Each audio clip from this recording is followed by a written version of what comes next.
ABC Kinderteach presents A Chair for My Mother, written by Vera B. Williams. My mother works as a waitress in the Blue Tile Diner. After school, sometimes I go to meet her there. Then her boss, Josephine, gives me a job too. I wash the salts and peppers and fill the ketchups. One time I peeled all the onions for the onion soup.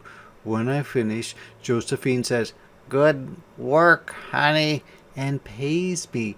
And every time I put half of my money into the jar. It takes a long time to fill a jar this big. Every day when my mother comes home from work, I take down the jar. My mama empties all her change from tips out of her purse for me to count. Then we push all of the coins into the jar. Sometimes my mama is laughing when she comes home from work. Sometimes she's so tired she falls asleep while I count the money out into piles. Some days she has lots of tips. Some days she has only a little. Then she looks worried. But each evening, every single shiny coin goes into the jar. We sit in the kitchen to count the tips. Usually Grandma sits with us too. While we count, she likes to hum. Often she has money in her old leather wallet for us.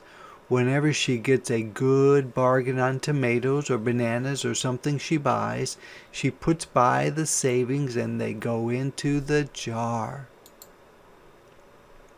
When we can't get a single other coin into the jar, we are going to take out all the money and go and buy a chair. Yes, a chair. A wonderful, beautiful, fat, soft armchair. We will get one covered in velvet with roses all over it. We are going to get the best chair in the whole world. That is because our old chairs burned up. There was a big fire in our other house. All our chairs burned. So did our sofa, and so did everything else. That wasn't such a long time ago. My mother and I were coming home from buying new shoes. I had new sandals. She had new pumps. We were walking to our house from the bus. We were looking at everyone's tulips. She was saying she liked red tulips, and I was saying I liked yellow ones. Then we came to our block. Right outside our house stood two big fire engines. I could see lots of smoke. Tall, orange flames came out of the roof. All the neighbors stood in a bunch across the street. Mama grabbed my hand and we ran.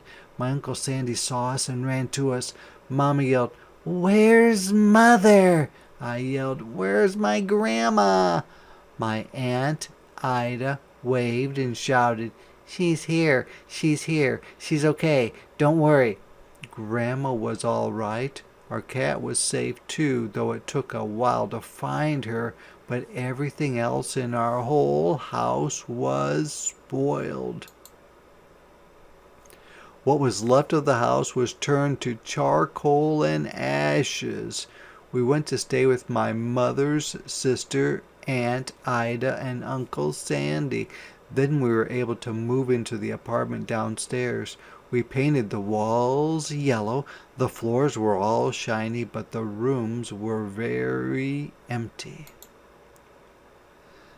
The first day we moved in, the neighbors brought pizza and cake and ice cream, and they brought a lot of other things too. The family across the street brought a table and 3 kitchen chairs. The very old man next door gave us a bed from when his children were little. My other grandpa brought us his beautiful rug. My mother's other sister, Sally, had made us red and white curtains. Mama's boss, Josephine, brought pots and pans, silverware, and dishes. My cousin brought me her own stuffed bear. Everyone clapped when my grandma made a speech. "You are all the kindest people," she said, "and we thank you very, very much. It's lucky we're young and can start all over." That was last year, but we still have no sofa and no big chairs. When Mama comes home, her feet hurt. "There's no good place for me to take a load off my feet," she says. "When Grandma wants to sit back and hum and cut up potatoes, she has to get as comfortable as she can on a hard kitchen chair. So that is how come Mama brought home the biggest jar she could find at the diner, and all the coins started to go into the jar. Now the jar is too heavy for me to lift down. Uncle Sandy gave me a quarter. He had to boost me up so I could put it in." After supper, Mama and Grandma and I stood in front of the jar. "Well, I never would have believed it, but I guess it's full," Mama said. "My mother brought home little paper wrappers for the nickels and the dimes and the quarters.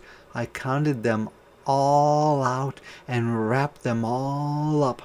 On my mother's day off, we took all the coins to the bank. The bank exchanged them for $10 bills. Then we took the bus downtown to shop for our chair. We shopped through 4 furniture stores. We tried out big chairs and smaller ones, high chairs and low chairs, soft chairs and harder ones. Grandma said she felt like Goldilocks in the 3 Bears trying out all the chairs.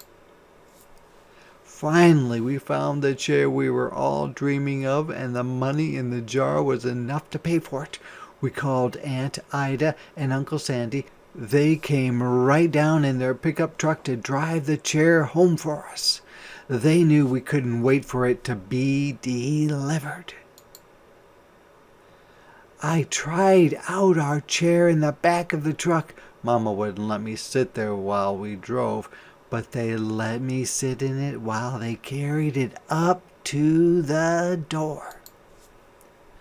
We set the chair right beside the window with the red and white curtains. Grandma and Mama and I all sat in it while Aunt Ida took our picture. Now Grandma sits in it and talks with people going by in the daytime. Mama sits down and watches the news on TV when she comes home from her job. After supper, I sit with her and she can reach right up and turn out the light if I fall asleep in her lap.